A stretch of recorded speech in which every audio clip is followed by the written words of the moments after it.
السلام عليكم. سنتعلم في درس اليوم طريقة عمل حركة بسيطة عن طريق برنامج الفوتوشوب. في البداية سنقوم بالدخول إلى القائمة ويندو وتفعيل التايم لاين. بعد القيام بهذه العملية سأقوم بإنشاء شريحة جديدة واختيار اللون الأبيض. بعد اختيار اللون الأبيض سأقوم باختيار أداة التدرج اللوني والنمط من الأبيض إلى الشفاف، وسأقوم باختيار النمط النجمي.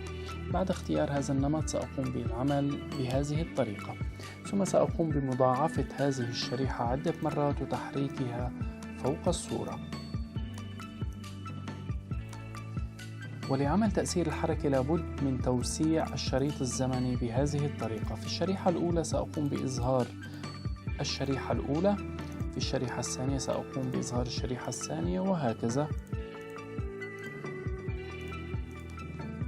بعد الانتهاء من هذه العملية لابد من وضع فواصل زمنية. سأقوم بوضع فاصل زمني بمقدار جزئين من الثانية. ولتجربة حركة الصورة بإمكاننا ضغط هذا الزر.